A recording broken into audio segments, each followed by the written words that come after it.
봄비가 내리는 서울 새벽 2시 아파트 거실에 형광등 하나가 켜져 있습니다. 한 여자가 책상 서랍 앞에 무릎을 꿇고 앉아 있었습니다. 손에는 서류 한 장이 들려 있었습니다. 서류에 적힌 이름을 3번, 4번 읽었습니다. 자기 이름이 아니었습니다. 남편의 이름 옆에 적힌 낯선 여자 이름.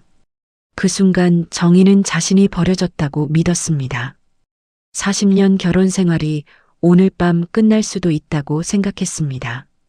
그 여자의 이름은 오정희, 62살이었습니다. 남편과 40년을 함께 살았습니다. 남편 회사를 처음부터 함께 키웠습니다. 여러분, 지금 2가지가 궁금하실 겁니다. 그 서류에는 무엇이 적혀 있었을까요? 그리고 남편이 새벽에 혼자 변호사를 만난 이유는 무엇이었을까요? 지금부터 들려드리겠습니다. 구독 한 번만 눌러주세요.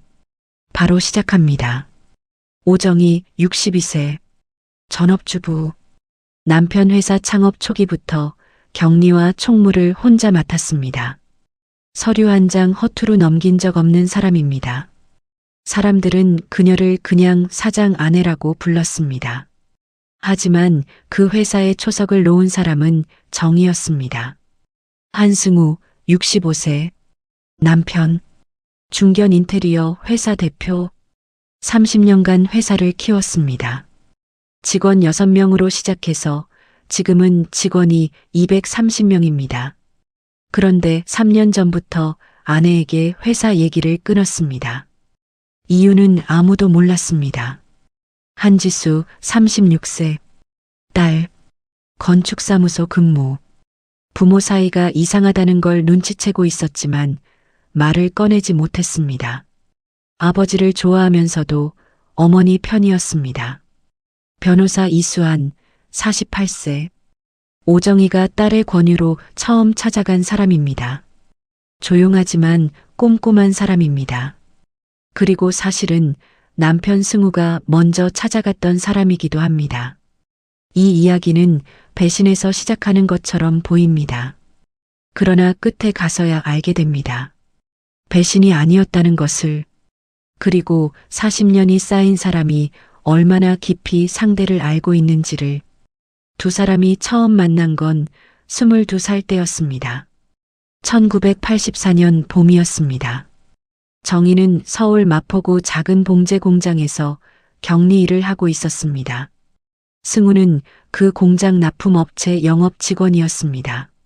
매달 첫째 주 월요일마다 납품서를 들고 왔습니다. 정희는 그를 처음에 그냥 직원으로 봤습니다. 잘생기지도 않았고 말이 많지도 않았습니다. 그런데 한 가지가 달랐습니다. 매번 올 때마다 서류가 틀린 적이 없었습니다. 숫자 하나 맞지 않는 적이 없었습니다. 정희는 그게 좋았습니다. 어느 날 승우가 말했습니다. 저 커피 한 잔 살게요. 시간 있으면요. 정희가 말했습니다. 시간 없어요. 승우가 말했습니다. 다음 달에 다시 물어볼게요. 다음 달에 왔습니다. 또 물었습니다. 시간 있어요? 아직 없어요. 그 다음 달에도 왔습니다. 그래도 물었습니다. 3번째 달에 정희가 말했습니다. 오늘은 시간 있어요. 그게 시작이었습니다. 결혼은 3년 뒤였습니다. 1987년 가을 서울 은평구 작은 예식장. 하객은 각자 친구 몇 명씩이었습니다. 승우 어머니가 말했습니다. 우리 아들이 가난해서 미안하네. 정희가 말했습니다. 저도 가난해요. 잘 맞겠네요. 승우 어머니가 웃었습니다. 그 말 한마디에 정희가 마음에 들었다고 나중에 말했습니다.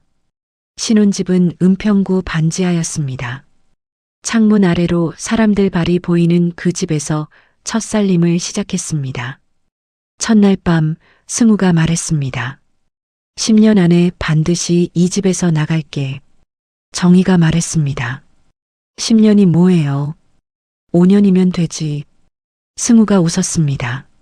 실제로는 7년이 걸렸습니다. 회사를 시작한 건 결혼 5년 차였습니다. 승우가 어느 날 저녁 밥상 앞에서 말했습니다. 나 사업하려고. 정희가 말했습니다. 얼마 있어요?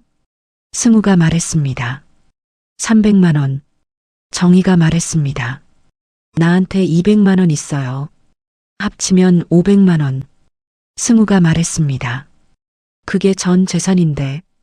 정희가 말했습니다. 그래서요? 승우가 아무 말도 못했습니다. 정희가 말했습니다. 보증금이 모자라면 친정 엄마한테 부탁해 볼게요. 그 이야기를 나중에 딸 지수에게 했더니 지수가 물었습니다. 엄마, 무섭지 않았어? 정희가 말했습니다. 무섭지. 근데 그 사람 서류 한 번도 틀린 적 없잖아. 지수가 웃었습니다. 엄마는 진짜 이상한 기준으로 사람을 믿네. 그랬습니다. 하지만 그 기준이 틀리지 않았습니다. 회사 첫 사무실은 마포구 골목 안 2층이었습니다. 월세 25만 원짜리 작은 공간이었습니다. 책상 2개, 전화기 하나, 낡은 팩스 한 대. 승우가 현장에 나가면 정희가 사무실을 지켰습니다.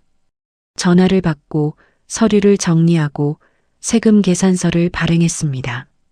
처음엔 전화가 하루에 2통도 안 왔습니다. 그래도 자리를 지켰습니다.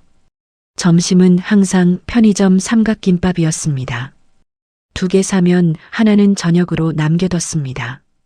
저녁에 승우가 돌아오면 정희가 말했습니다. 오늘 전화 3통 왔어요. 승우가 말했습니다. 어떤 건데? 정희가 수첩을 펼쳤습니다. 전화마다 메모해뒀습니다. 발신자 이름, 용건, 연락처, 전화 온 시간까지. 승우가 그 수첩을 보면서 말했습니다. 당신 없었으면 진작 망했어. 정희가 말했습니다. 알아요. 2 사람이 웃었습니다. 그 웃음이 40년 동안 계속됐습니다. 창업 3년 차에 첫 직원이 들어왔습니다. 정희가 처음으로 급여를 계산하면서 생각했습니다. 이제 진짜 회사구나. 7년 차에 집도 마포구 2층으로 옮겼습니다. 그날 승우가 말했습니다. 반지하에서 나왔네. 정희가 말했습니다. 계단이 생겼어요. 2 사람이 웃었습니다. 그 웃음이 40년 동안 계속됐습니다. 창업 10년 차에 큰 계약이 들어왔습니다. 서울 강남구 대형 오피스 인테리어 공사였습니다. 계약 금액이 회사 연 매출의 2배였습니다. 승우가 말했습니다. 이거 하면 크게 도약할 수 있는데 리스크가 커. 정희가 물었습니다. 인력이 부족해요? 승우가 말했습니다. 인력도 부족하고 자재값도 성금이 필요해. 정희가 말했습니다. 얼마나요? 승우가 금액을 말했습니다. 정희가 잠시 생각했습니다. 은행 대출 알아볼게요. 그리고 어머니 퇴직금 일부 빌릴 수 있는지 여쭤볼게요. 승우가 말했습니다. 당신 어머니한테는 말 안 해도 돼. 정희가 말했습니다. 내가 말씀드릴게요. 내 어머니니까요. 그리고 정희는 친정 어머니를 찾아갔습니다. 2시간 동안 설명했습니다. 수익 구조, 리스크, 상환 계획까지. 친정 어머니가 말했습니다. 넌 사업하는 사람보다 더 잘 알겠다. 정희가 말했습니다. 제가 사업하는 거예요. 이름만 남편 거지. 그 말이 틀리지 않았습니다. 그 계약이 성공했습니다. 그 뒤로 회사가 달라졌습니다. 창업 20년이 지났을 때 직원이 60명이 됐습니다. 사무실은 여의도로 옮겼습니다. 승우가 정희에게 말했습니다. 이제 당신은 집에서 쉬어도 돼. 회사는 내가 할게. 정희가 말했습니다. 갑자기 왜요? 승우가 말했습니다. 당신이 충분히 고생했으니까. 정희는 잠시 생각했습니다. 그리고 말했습니다. 알겠어요. 그렇게 정희는 회사에서 물러났습니다.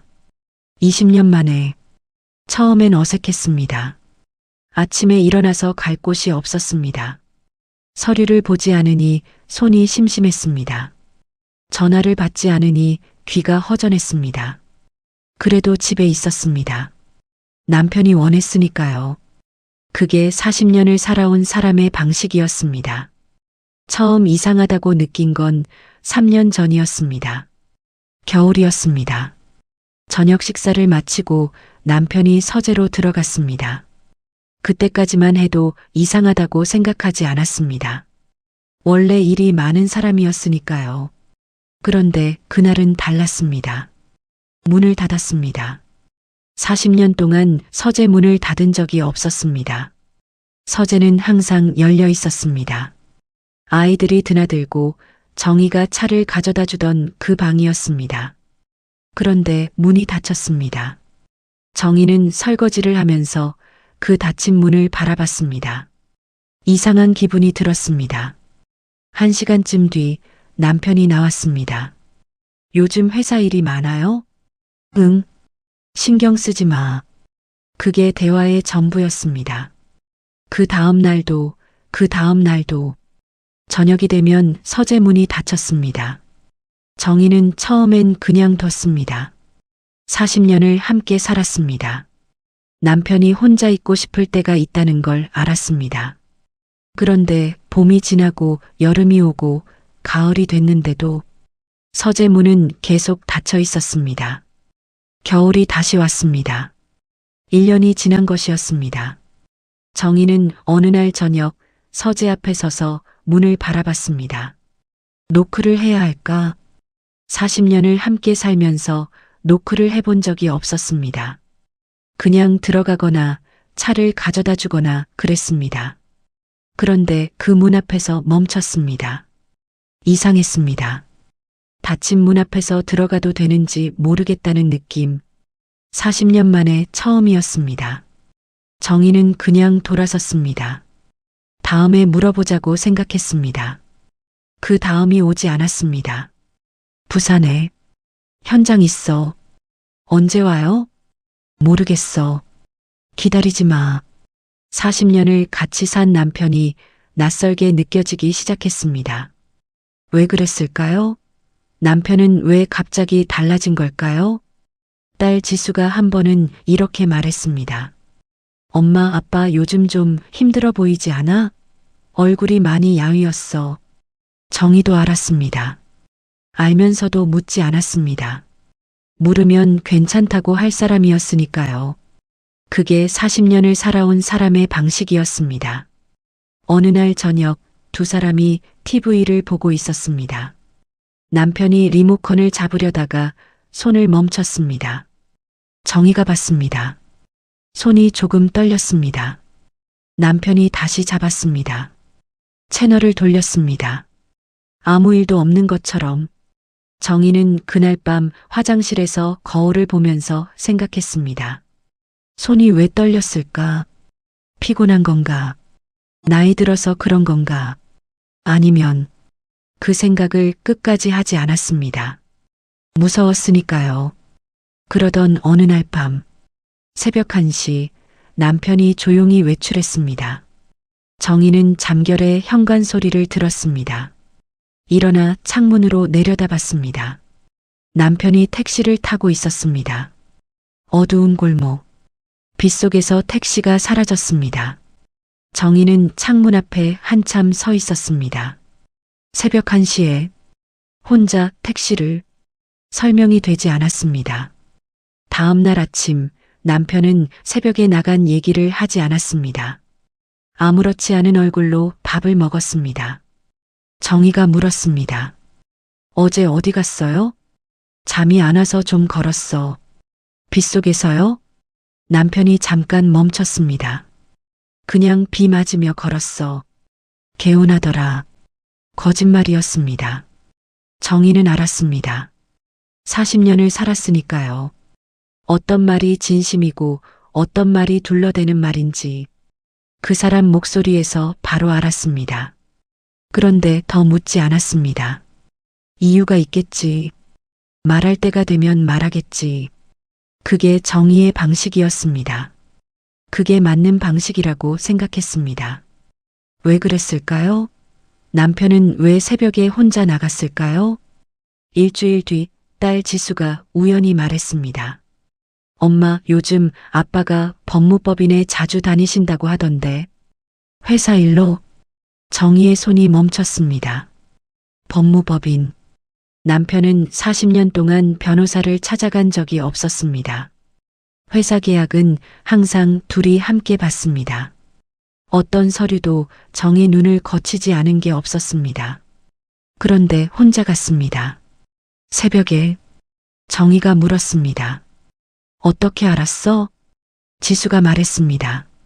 아빠 지인한테 들었어. 이수환 변호사 사무실이라고 했어.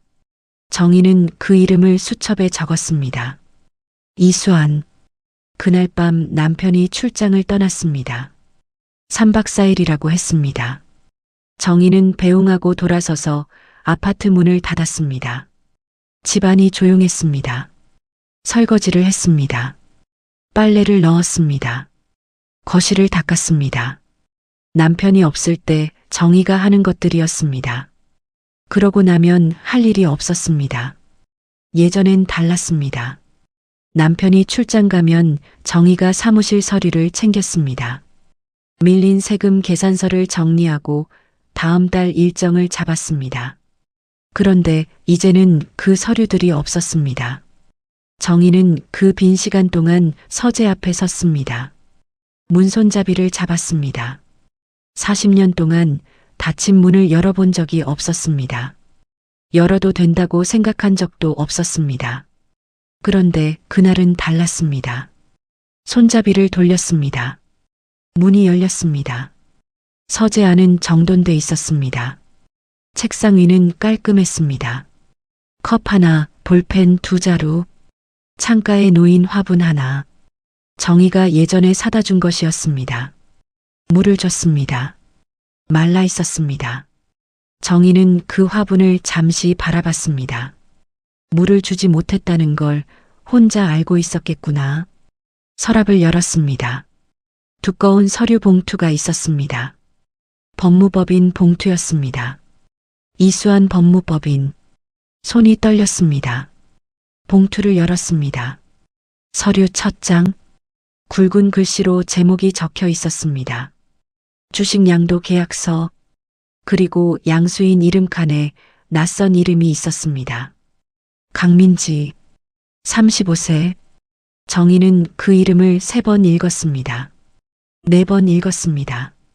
모르는 사람이었습니다. 그런데 서류에는 이렇게 적혀 있었습니다. 양도 주식 한승우 보유 주식 51%. 양수인 강민지. 계약일 2024년 11월 3일. 서명 한승우. 40년간 함께 키운 회사의 주식 51%. 남편 몫의 전부였습니다.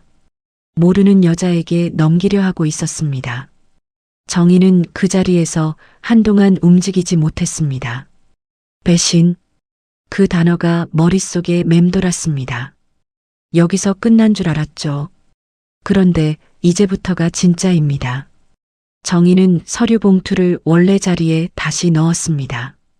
서재 문을 닫았습니다. 거실로 나와 소파에 앉았습니다. 창밖에는 비가 내리고 있었습니다. 강민지. 그 이름을 휴대폰으로 검색해 봤습니다. 아무것도 나오지 않았습니다. 정희는 그날 밤 잠을 자지 못했습니다. 40년. 회사 창업 첫날을 기억했습니다. 친정 엄마한테 빌린 돈으로 보증금을 낸 날. 첫 번째 전화가 왔을 때 손이 떨렸던 것. 승우가 현장에서 돌아와 밥 먹으면서 오늘 계약됐다고 말했을 때. 그리고 20년 뒤 회사에서 물러나던 날. 승우가 말했습니다. 이제 나 혼자 할 수 있어. 당신은 편히 있어. 정희는 그 말을 믿었습니다. 그런데 강민지. 왜 그랬을까요? 대체 그 여자는 누구였을까요? 다음 날 아침 딸 지수에게 전화했습니다. 지수야, 아빠 회사에 강민지라는 사람 아니? 잠깐 침묵이 흘렀습니다. 엄마, 그 이름 어디서 들었어? 정희의 심장이 내려앉았습니다. 엄마, 나 지금 갈게. 1시간 뒤 지수가 왔습니다. 표정이 좋지 않았습니다. 소파에 나란히 앉았습니다. 지수가 말했습니다. 엄마, 강민지는 아빠 회사 3년차 직원이야. 기획팀. 정희가 말을 잇지 못했습니다. 나도 최근에 알았어. 회사 사람들이 그러더라. 대표님이 요즘 강민지 씨만 찾는다고.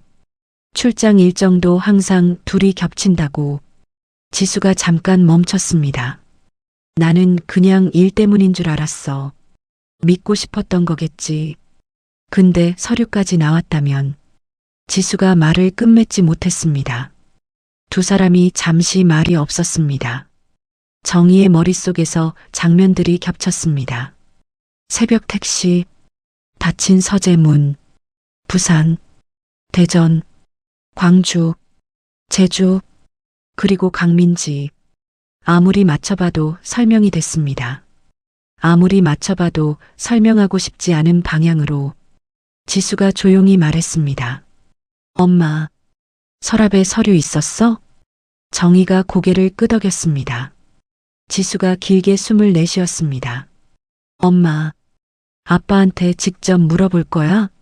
정희는 대답하지 않았습니다. 대신 서류 봉투를 다시 가져왔습니다. 이번엔 더 꼼꼼히 봤습니다. 서류 뒤편에 메모가 하나 있었습니다. 남편 글씨였습니다. 정희한테는 말 못함. 시간이 필요함. 그 메모를 읽는 순간 정희는 알았습니다. 이건 단순한 배신이 아닐 수 있다고. 뭔가 자신이 모르는 이야기가 있다고. 왜 그랬을까요? 왜 남편은 정희에게 말하지 못한다고 했을까요? 지수가 말했습니다. 엄마, 아빠 서재 책장 맨 아래 칸. 검은 바인더 있어. 아빠가 직접 정리한 거라고 예전에 말했어. 정희는 다시 서재로 갔습니다. 책장 맨 아래 칸. 검은 바인더가 있었습니다. 표지에는 이렇게 적혀 있었습니다. 한승우 개인 기록. 2018년부터 정희는 바인더를 가지고 나왔습니다. 소파에 앉았습니다. 지수가 옆에 앉았습니다. 정희가 첫 장을 펼쳤습니다. 병원 진단서였습니다. 2022년 3월 파킨슨병 초기 진단. 정희의 손에서 바인더가 떨어질 뻔했습니다. 지수가 소리를 죽였습니다. 엄마. 정희는 아무 말도 하지 못했습니다. 파킨슨병. 3년 전부터 서재 문을 닫기 시작한 이유가 있었습니다. 출장이 잦아진 이유가 있었습니다. 전화를 혼자 받은 이유가 있었습니다. 새벽에 혼자 택시를 탄 이유가 있었습니다.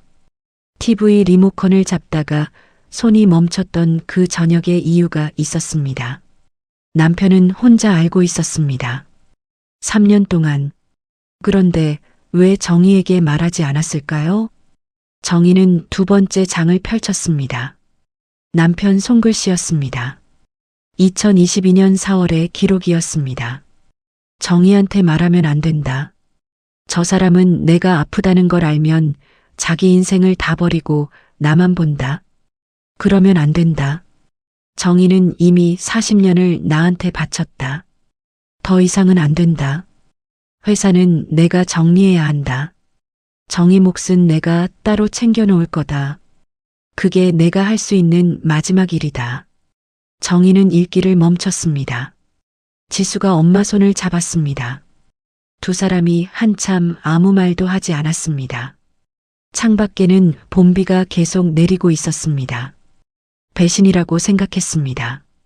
그런데 배신이 아니었습니다.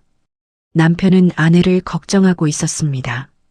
40년 동안 자기 옆에서 산 사람이 더 이상 자기 때문에 못 살까봐. 그래서 혼자 버티고 있었습니다. 지수가 말했습니다. 아빠가 3년 동안 이걸 혼자 알고 있었던 거야? 정희가 고개를 끄덕였습니다. 지수가 눈물을 참으면서 말했습니다. 바보같이 왜 혼자 다 하려고 해? 정희가 말했습니다. 그 사람이 원래 그래요.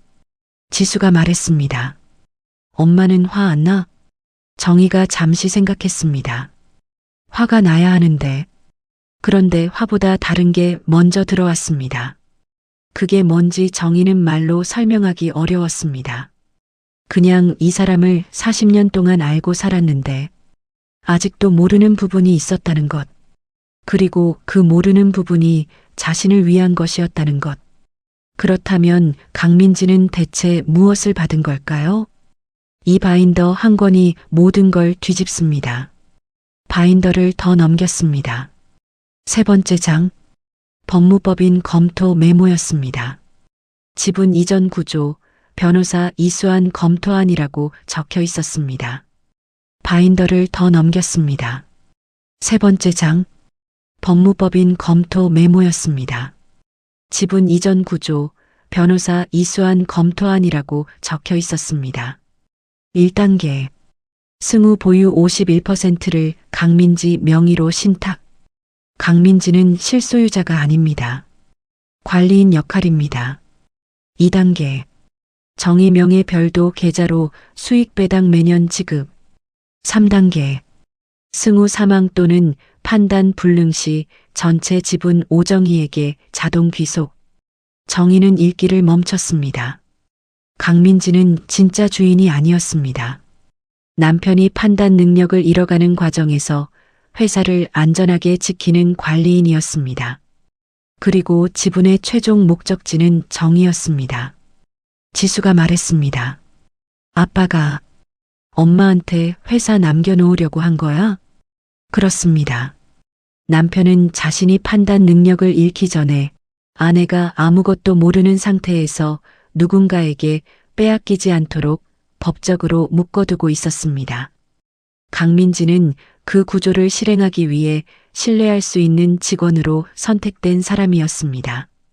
그렇다면 왜 정희에게 말하지 않았을까요? 바인더 마지막 장에 짧은 메모가 있었습니다. 정희가 알면 막을 거다. 나 걱정한다고. 그러면 이 구조가 흔들린다. 몰라야 지킬 수 있다. 정희는 바인더를 덮었습니다. 눈물이 났습니다. 억울함이 아니었습니다. 미안함이었습니다. 40년을 함께 살면서 이 사람을 몰랐습니다. 아니, 알았지만 이렇게까지인 줄은 몰랐습니다. 지수가 조용히 말했습니다. 엄마, 아빠한테 말할 거야? 정희가 잠시 생각했습니다. 아직은 말하지 말자. 내가 먼저 변호사를 만나볼게. 정희는 다음 날 혼자 이수한 변호사 사무실을 찾아갔습니다. 접수대에서 이름을 말했습니다. 오정희입니다. 한승우 씨 아내입니다. 접수 직원이 안으로 들어갔습니다. 잠시 후 변호사가 나왔습니다. 이수환이 정희를 보자마자 표정이 굳었습니다. 사모님 어떻게 오셨어요? 정희가 말했습니다. 서랍 봤습니다. 바인더도요. 이수환이 잠시 눈을 감았다가 떴습니다. 들어오시죠. 사무실 아니었습니다. 깔끔하고 조용한 공간이었습니다. 창가에 화분이 있었습니다. 정희는 그 화분을 잠깐 봤습니다. 물이 잘 관리돼 있었습니다. 두 사람이 마주 앉았습니다. 이수환이 말했습니다. 사모님, 저는 사장님의 의뢰를 받은 건 맞습니다. 그리고 모든 구조는 사모님을 위한 것입니다. 그건 제가 말씀드릴 수 있습니다. 정희가 물었습니다. 남편이 얼마나 됐습니까? 이수환이 잠깐 멈췄습니다. 진단받은 지 3년 됐습니다. 현재 초중기 사이입니다. 증상은 천천히 진행되고 있습니다. 정희는 아무 말도 하지 않았습니다. 그냥 창밖을 바라봤습니다. 이수환이 기다렸습니다. 정희가 말했습니다. 처음에 찾아왔을 때 남편 표정이 어땠습니까? 이수환이 잠시 생각했습니다. 무서워하지 않았습니다. 오히려 차분했다는 생각이 듭니다. 할 일 목록을 다 적어서 왔습니다. 사모님 이모, 지분 구조, 회사 승계 방안, 각종 서류 공증 순서까지 종이에 번호를 매겨서요. 정희가 말했습니다. 그 사람이 원래 그래요. 이수환이 말했습니다. 알고 있었습니다. 잠시 침묵이 흘렀습니다. 이수환이 말했습니다. 그런데 사모님, 제가 지금 알려드려야 할 게 있습니다. 정희가 돌아봤습니다. 상황이 조금 복잡해졌습니다. 왜 그랬을까요? 이수환이 말한 복잡한 상황은 무엇이었을까요? 그날 오후 남편 회사 이사 한 명이 정희에게 연락했습니다. 사모님, 죄송한데 드릴 말씀이 있습니다. 이사가 말한 내용은 이랬습니다. 강민지가 지분을 받는 것을 알고 있는 또 다른 인물이 있었습니다. 남편의 사촌형 한승철이었습니다. 승철은 자신도 지분을 요구하고 있었습니다. 아우가 아프다는 걸 알고 틈을 노리고 있었습니다. 대표님이 혼자 다 맡고 있는 상황입니다. 재수 씨가 모르는 게 더 위험할 수 있습니다. 정희는 전화를 끊고 다시 이수환에게 전화했습니다. 변호사님, 한승철 얘기 알고 계셨습니까? 알고 있었습니다. 그게 복잡해진 이유입니다. 한승철 씨가 법적으로 개입하면 승우 씨의 판단 능력 여부를 문제 삼을 수 있습니다. 그렇게 되면 지분 이전 전체가 무효가 될 수 있어요. 그러면 어떻게 됩니까?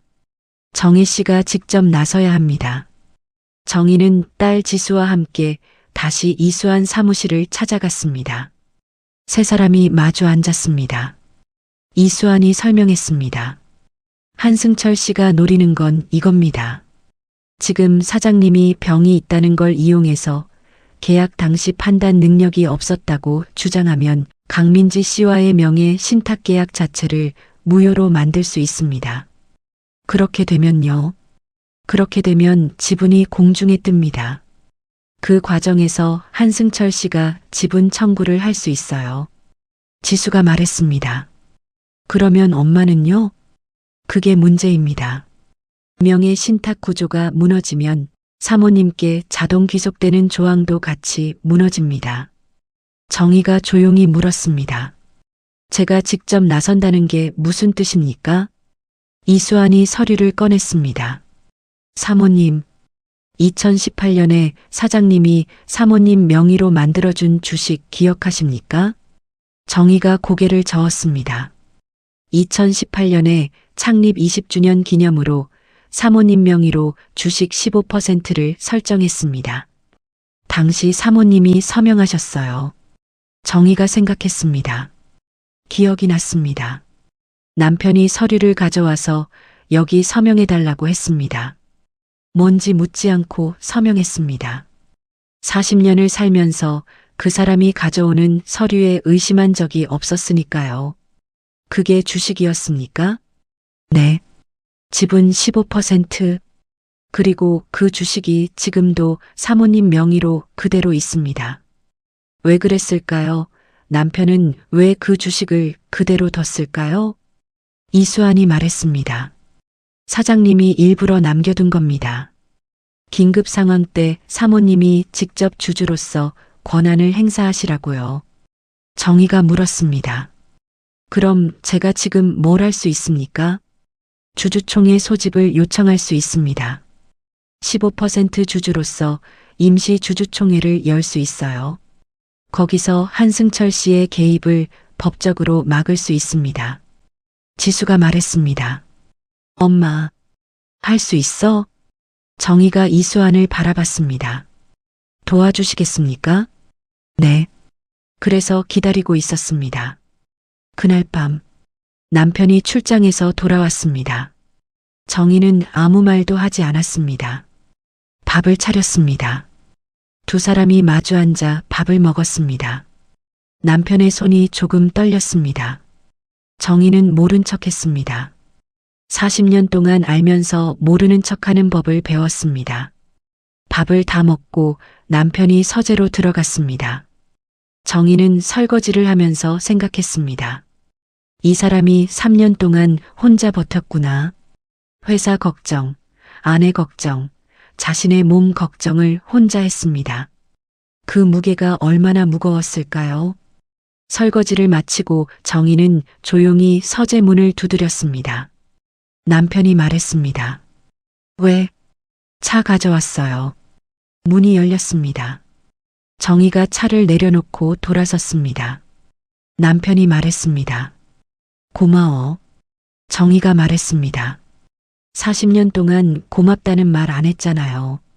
남편이 웃었습니다. 그랬나? 정희도 웃었습니다. 그게 그날의 전부였습니다. 하지만 정희는 이미 결정해 두었습니다. 주주총회 전날 밤, 정희는 잠을 자지 않았습니다. 서재 앞에 앉아서 바인더를 다시 펼쳤습니다. 처음부터 끝까지 다시 읽었습니다. 첫 번째 읽었을 때는 놀라서 읽었습니다. 두 번째는 슬퍼서 읽었습니다. 세 번째는 달랐습니다. 이번엔 서류를 보는 눈으로 읽었습니다. 20년 동안 격리와 총무를 했던 눈이었습니다. 숫자가 눈에 들어왔습니다. 날짜가 눈에 들어왔습니다. 그리고 한 가지를 발견했습니다. 지분 이전 구조 메모 옆에 작게 적힌 메모가 하나 더 있었습니다. 긴급시 오정의 주식 15% 활용 가능. 이수환 변호사 확인 완료. 남편이 이미 이 상황을 예상하고 있었습니다. 정희가 직접 나설 경우를 대비해서 길을 열어놓았습니다. 정희는 그 메모를 손으로 짚었습니다. 이 사람은 처음부터 알고 있었습니다. 정희가 언젠가 이 바인더를 찾아볼 거라는 것을, 그리고 이 길을 걸어올 거라는 것을. 일주일 뒤 임시 주주총회가 열렸습니다. 회의실, 이수환이 정희 옆에 앉았습니다. 강민지가 반대편에 앉았습니다. 강민지는 35살이었습니다. 긴장한 얼굴이었지만 의자를 똑바로 하고 앉았습니다. 정희가 강민지를 처음으로 마주봤습니다. 젊은 여자였습니다. 눈빛이 흔들리지 않았습니다. 저 눈빛 때문에 남편이 믿었겠구나. 그리고 한승철이 들어왔습니다. 60대 중반의 남자였습니다. 변호사를 2명 데리고 왔습니다. 정희를 보자마자 인상을 찌푸렸습니다. 재수 씨가 왜 여기 있어요? 정희가 말했습니다. 이 회사가 누구 손으로 시작됐는지 오늘은 서류로 말씀드리겠습니다. 한승철의 표정이 굳었습니다. 이수환이 말했습니다. 오정혜 씨는 현재 주식 15% 보유 주주로서 이 자리에 적법하게 참석했습니다. 한승철의 변호사가 말했습니다. 한승우 씨의 현재 판단 능력에 의문이 있습니다. 지분 이전 계약 전체의 유효성을 검토해야 합니다. 한승우 씨는 현재 파킨슨병을 앓고 있으며. 이수환이 끼어들었습니다. 한승우 씨는 이 계약 당시 정상적인 판단 능력을 보유했습니다. 담당 주치의 소견서 첨부했습니다. 서류가 테이블에 놓였습니다. 그리고 오정혜 씨는 현재 주식 15% 보유 주주로서 이 자리에 적법하게 참석했습니다. 한승철이 정희를 봤습니다. 재수 씨가 그 주식을 언제부터 갖고 있었어요? 정희가 말했습니다. 2018년부터요. 남편이 줬어요. 한승철이 변호사에게 낮게 말했습니다. 저게 유효해? 변호사가 서류를 들여다봤습니다. 이수환이 서류를 추가로 꺼냈습니다. 2018년 오정혜 씨 명의 주식 취득 내역입니다. 한승우 씨가 직접 설정한 것입니다. 그리고 강민지 씨 명의 신탁 계약서 원본입니다. 최종 수익자는 오정혜 씨로 명시돼 있습니다. 한승철 측 변호사가 서류를 들여다봤습니다. 한참 동안 아무 말도 못했습니다. 한승철이 말했습니다. 몰랐어. 그냥 회사가 이상하게 돌아간다고 들어서. 승우가 아프다기에 내가 좀 챙겨줘야겠다고 생각해서 온 건데. 이수환이 말했습니다. 한승철 씨, 이 구조는 오정혜 씨를 위한 겁니다. 개입할 여지가 없습니다. 정희가 말했습니다. 남편이 아픈 틈을 노리셨다면 저는 남편이 남겨놓은 서류로 맡겠습니다. 회의실이 잠깐 조용해졌습니다. 한승철이 변호사와 잠깐 귓속말을 했습니다. 그리고 의자를 뒤로 밀었습니다. 일어섰습니다. 더 할 말 없어. 그가 나갔습니다. 회의실이 조용해졌습니다. 강민지가 말했습니다. 사모님, 저는 처음부터 대표님 지시대로 움직였습니다. 불편하셨다면 죄송합니다. 정희가 말했습니다. 고생했어요. 3년 동안. 강민지가 잠시 눈을 내리깔았습니다. 사실 대표님이 저한테 이런 말씀을 하셨어요. 사모님은 서류에 강한 분이다. 언제가 됐든 다 찾아내실 거다. 그때 도움이 되어드리면 된다고요. 정희는 그 말을 듣고 한참 아무 말도 못했습니다. 강민지가 고개를 숙였습니다. 무너졌습니다. 이번에도 말이 아니라 서류에 의해, 지금부터는 말이 아니라 서류로 무너집니다. 주주총회 결과 한승철의 개입은 법적으로 차단됐습니다. 강민지는 계약대로 명예신탁관리인으로 역할을 계속했습니다. 회사는 안정적으로 유지됐습니다. 그날 저녁, 정희는 저녁을 차렸습니다. 소갈비찜이었습니다. 남편이 제일 좋아하는 음식이었습니다. 남편이 들어왔습니다. 밥 먹었어? 아직요. 두 사람이 마주 앉았습니다. 남편이 갈비찜을 보고 말했습니다. 오늘 무슨 날이야? 정희가 말했습니다. 그냥요. 두 사람이 밥을 먹었습니다. 잠시 침묵이 흘렀습니다. 정희가 말했습니다. 서랍 봤어요. 남편이 굳었습니다. 바인더도요. 남편이 숟가락을 내려놓았습니다. 미안해. 정희가 물었습니다. 왜 말 안 했어요? 당신이 다 버리고 나만 볼까봐. 정희가 말했습니다. 그게 내 선택이잖아요. 남편이 아무 말도 하지 못했습니다. 정희가 다시 말했습니다. 근데 있잖아요. 나 오늘 주주총회 다녀왔어요. 남편이 눈을 크게 떴습니다. 주식 15% 당신이 남겨놨잖아요. 잘 썼어요. 남편이 한참 정희를 바라봤습니다. 당신 언제 그렇게 됐어? 정희가 말했습니다. 40년 동안 당신 옆에 있었잖아요. 처음으로 두 사람이 같이 웃었습니다.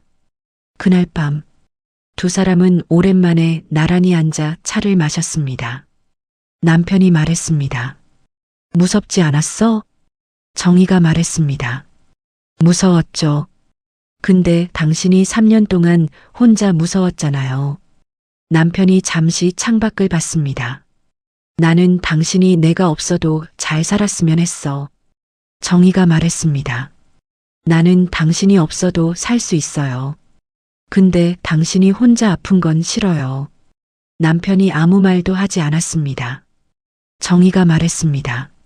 앞으로는 같이 해요. 둘이서. 남편이 고개를 끄덕였습니다. 그게 40년 만에 처음으로 두 사람이 같은 방향을 보는 순간이었습니다. 40년이 쌓인 사람은 혼자 싸우지 않습니다. 그 뒤 정희는 회사 이사회에 이름을 올렸습니다. 남편 곁에서 40년. 이제는 공식적으로. 처음 이사회에 참석한 날, 임원들이 일어서서 인사했습니다. 사모님, 어서 오십시오. 정희가 말했습니다. 앞으로는 사모님 말고 이사님이라고 불러주세요. 회의실이 잠깐 조용했다가 웃음이 터졌습니다. 승우도 웃었습니다. 그 웃음이 정희는 좋았습니다. 딸 지수가 말했습니다. 엄마, 원래 이런 사람이었어? 정희가 말했습니다. 응. 그냥 잊고 있었어. 지수가 말했습니다. 언제부터 다시 기억난 거야? 정희가 잠시 생각했습니다. 서재 문을 열었을 때. 지수가 말했습니다. 문 하나 열었을 뿐인데. 정희가 말했습니다. 40년 만에 처음 열어봤거든. 지수가 엄마 손을 꽉 잡았습니다. 남편은 치료를 시작했습니다. 혼자가 아니라 정희와 함께 일주일에 한 번 병원을 같이 다녔습니다. 병원 복도에서 남편이 말했습니다. 같이 오는 거 불편하지 않아? 정희가 말했습니다. 당신이 불편해요? 남편이 말했습니다. 아니, 그럼 됐어요. 그리고 두 사람은 진료실 문을 같이 열었습니다. 어떤 사람은 사랑한다는 말 대신 서류를 만들어 둡니다. 어떤 사람은 지킨다는 말 대신 조용히 자리를 지킵니다. 그 두 가지가 만나는 순간 40년은 비로소 완성됩니다. 오늘 이야기 어떠셨나요? 여러분이라면 40년을 함께한 사람이 혼자 아픈 걸 숨겼다면 어떻게 하시겠습니까? 용서하시겠습니까? 아니면 원망하시겠습니까? 댓글로 용서, 원망, 모르겠다. 하나만 남겨주세요. 다음 이야기를 미리 알려드리겠습니다. 시어머니 장례식이 끝난 날 밤, 며느리 앞으로 등기 우편이 한 통 왔습니다. 발신인은 시어머니였습니다. 봉투 안에는 편지 한 장과 통장 하나가 있었습니다. 며느리는 그 통장 잔액을 보고 손을 떨었습니다. 남편도 몰랐던 금액이었습니다. 시어머니는 왜 며느리에게만 그것을 남겼을까요? 다음 영상 놓치지 마세요. 구독 버튼 눌러두시면 알림 받으실 수 있습니다.